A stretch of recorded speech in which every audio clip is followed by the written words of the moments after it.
Si je vous dis Jerry Bruckheimer, ça vous fait penser à quoi? Bom bom bom boum.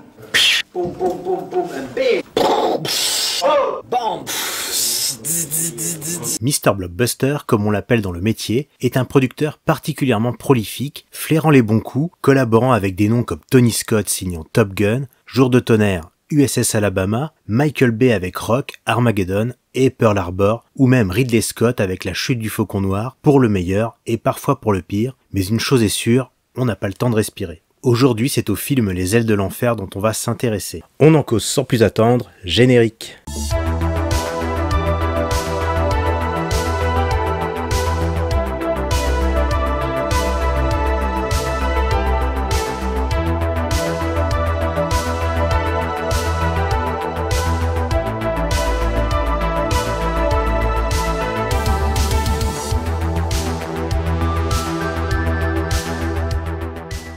« 1997 sortira un gros carton nommé Volte-Face, signé John Woo, avec l'illustre Nicolas Cage partageant l'affiche avec John Travolta.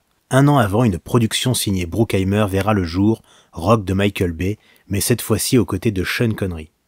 Ce fut le début de carrière dans les actionneurs pour Nicolas Cage qui avait jusqu'à présent des rôles aussi divers que variés avec Birdie d'Alan Parker, Valley Girl de Martha Coolidge, Arizona Junior de Joel Cohen, Peggy Sue s'est mariée de son oncle Francis Ford Coppola ou même l'excellent Living Las Vegas de Mike Figgis où il partage l'affiche avec Elizabeth Shue dans ce qui sera l'un de ses meilleurs rôles selon moi, montrant que Cage sait tout jouer.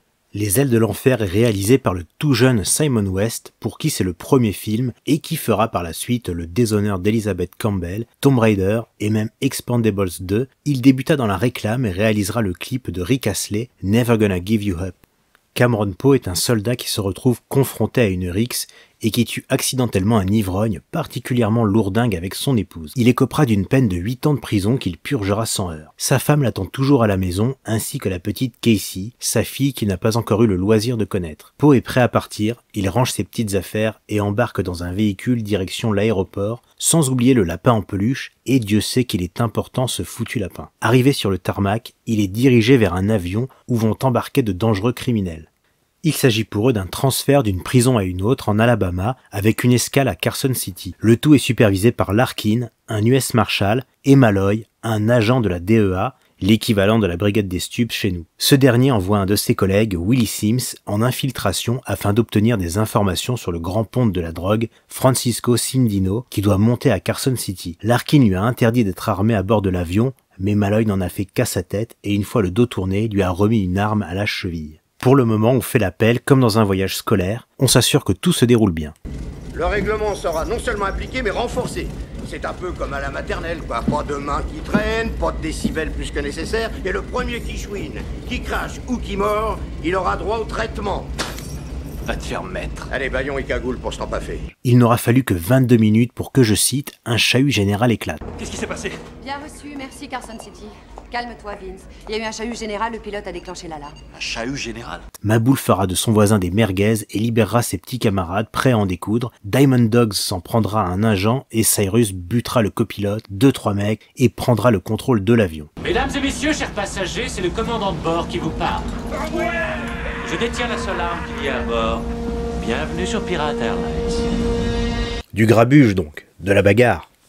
Bref, vous avez compris, on tape tout de suite dans le bois dur, je vous avais dit qu'on n'avait pas le temps de respirer. Nous avons le droit à une galerie de salopards. Le cerveau de l'opération, c'est Cyrus le Virus. Comme l'a décrit Larkin, il a tout fait, dont des évasions. Il est accompagné de Diamond Dogs, une brute épaisse ayant fait sauter un immeuble, et d'autres acolytes qui ne le sont pas moins, comme Billy Bedlam, un tueur de masse, et Johnny 23. Il m'appellerait Johnny 600 s'il savait toute la vérité. Ça ne sonnerait pas aussi bien, Johnny. Je ne supporte pas les pointeurs. Pour moi, ils ont à peu près autant de valeur que la blatte ou le cafard ou la bave qu'on a au coin de la bouche quand on meurt de soif. Mais, en ce qui me concerne, je ferai une exception. Tout ce beau monde a son rôle à jouer. Le plan est bien huilé. Ouais. Et ben puisqu'il est si bien huilé ton plan, tu sais où tu peux te le carrer. L'avion doit en principe atterrir à Carson City pour faire descendre et monter des détenus, dont Poe qui est censé atterrir là-bas, mais qui restera à bord par soutien envers son copain dans le même avion, ainsi que la gardienne. Cyrus ne contrariera pas le plan initial prévu avant qu'il ne foute le bazar, l'avion atterrira bien à Carson City. Dis-lui d'atterrir à Carson City, comme c'était prévu. À Carson City, dans la gueule du loup. T'es fou.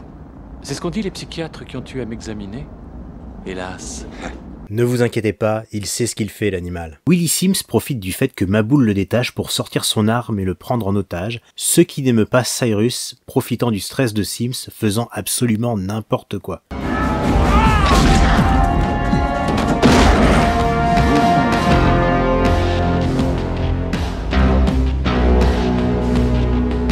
Le transfert se fait sans problème ou presque. 3 des mecs qui devaient descendre sont morts, alors pour ne pas éveiller les soupçons, ils vont bâillonner 2 gardiens et le pilote qu'ils feront atterrir. Poe essaie de donner le change en faisant copain-copain avec Cyrus. En fouillant le corps de Sims, il s'aperçoit qu'il portait sur lui un magnétophone. Il le subtilisera et le planquera dans la chemise d'un des gardiens, qui pourra faire écouter l'enregistrement aux autorités afin de comprendre ce qu'il se passe réellement dans l'avion. De nouveaux hommes montent, dont le crapaud qui se chargera de piloter. Il en profitera pour réquisitionner Maboul et enlever le tracker afin que la police ne les retrouve pas. Larkin décide de visiter la cellule de Cyrus et il y découvre ses plans. Carson City. Il va tenter de les arrêter mais il est trop tard. L'avion est parti avec encore plus de criminels, ils ne sont plus localisables, mais ça pour le moment, Larkin et Malloy n'en savent rien.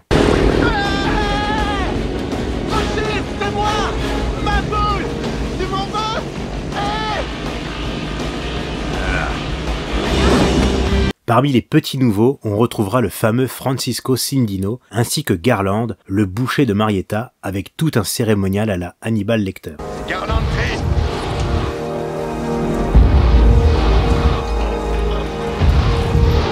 Malloy va envoyer des hélicos et vont suivre le transpondeur que Maboul a placé dans un autre avion. Je croyais qu'on pouvait toujours localiser un avion. Ouais, grâce à un transpondeur. Tous les appareils en sont équipés. Hé, le crapaud. Il est où le nôtre de transpondeur? Où est-ce qu'il est passé? Larkin s'y oppose fortement. Il a compris que Poe pouvait être leur allié et ne veut pas que l'avion soit détruit par les hélicoptères. Il s'appuie sur le fait qu'il ne soit pas sorti de l'avion alors que sa femme et sa fille l'attendaient et qu'un des gardiens lui avait dit que c'était Poe qui lui avait glissé le magnétophone dans la chemise. Mais c'est trop tard, la traque commence. Cyrus veut débarquer au Mexique, seulement l'avion est ralenti et il demandera à Diamond Dog de voir ce qui se passe au niveau du train d'atterrissage. Ah tiens, Maboul. L'idée c'est de le jeter par-dessus bord afin que l'avion puisse reprendre en vitesse. Poe profitera que Diamond Dog ait le dos tourné pour écrire un message à Larkin sur le t-shirt de Maboul dans l'espoir qu'ils retrouvent leur position. Billy a des doutes sur Poe. Son côté bon samaritain à se mêler un peu de tout et à prendre la température lui met la puce à l'oreille et essaye de le cuisiner, mais Poe ne se laisse pas intimider et restera sur ses gardes. Pendant ce temps, Larkin reçoit Tricia et sa petite fille Casey qui devaient normalement venir récupérer Poe. On leur annonce qu'il est resté dans l'avion et n'est pas descendu à Carson City comme prévu et que l'avion est pris d'assaut par une poignée des pires tueurs des États-Unis. Larkin essaie de comprendre en demandant à Tricia s'il avait des raisons de ne pas débarquer, mais évidemment Poe n'en avait aucune. Il a une très jolie femme et petite fille qu'il est impatient de connaître. Entre-temps, Larkin reçoit un appel. Ça y est, Maboul a atterri. Le message sur le t-shirt est bien reçu. Il essaye de faire changer d'avis Malloy, qui est têtu comme pas possible, et coupera la communication. Larkin va tout tenter pour essayer d'arriver à temps sur le lieu d'escale de l'avion, à Lerner's Field. Poe avait raison de rester sur ses gardes concernant Billy car c'est un véritable fouille-merde. Il va s'isoler dans les soutes et fouiner dans les affaires de Poe jusqu'à tomber sur la lettre où il est mentionné qu'il est libéré pour bonne conduite. Malheureusement pour lui, il va se faire surprendre par notre Nick Cage national et va lui sommer de remettre le lapin dans la boîte. Qu'est-ce que je t'ai dit? Je répète, remets le lapin dans la boîte. Mais cette putain de gomme dans le panier! Poe va lui botter le cul. Adieu Billy. Bye, Billy.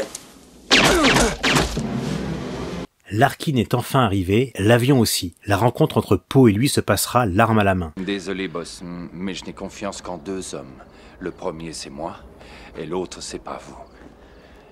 Mais derrière ce Marcel blanc et ses biceps se cache un cœur d'artichaut, et Larkin le sait, pour l'amadouer, il va lui parler de son petit colibri. Sa femme.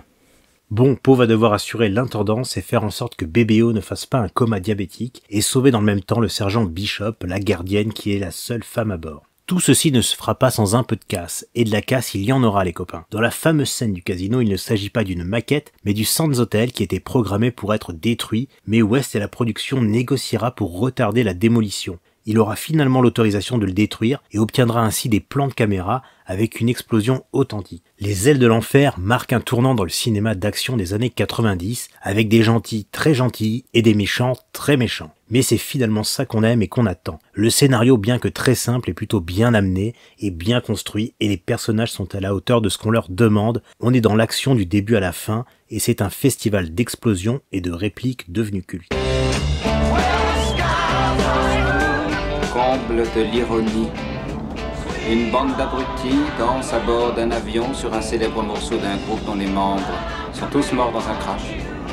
Si vous voulez passer un bon moment, vous ne verrez pas défiler les 2 heures du film, le tout est sublimé par un casting aguichant. Poe est joué par Nicolas Cage qui décidément s'illustre vraiment dans ce genre de rôle, bien qu'un poil cabotin, mais quand on connaît le bestiau et sa part de folie, on sait qu'il y a quand même de l'autodérision derrière. Larkin est interprété par John Cusack. Il est connu pour avoir débuté sa carrière comme beaucoup dans des teen movies, tels le très sympathique Garçon choc pour Nana chic de Rob Reiner, Gagner ou mourir de Savage Steve Holland, Minuit dans le jardin du bien et du mal de Clint Eastwood, La ligne rouge de Terrence Malick ou même Un monde pour nous de Cameron Crowe, connu pour cette scène largement reprise et que j'ai toujours rêvé de reproduire.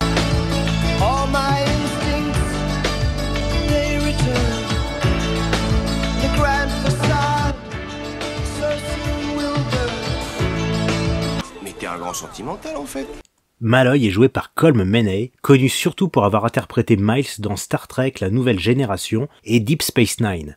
On a pu le voir dans 58 minutes pour vivre de Rennie Harlin, Le dernier des Mohicans de Michael Mann ou plus récemment dans Saints and Sinners de Robert Lawrence.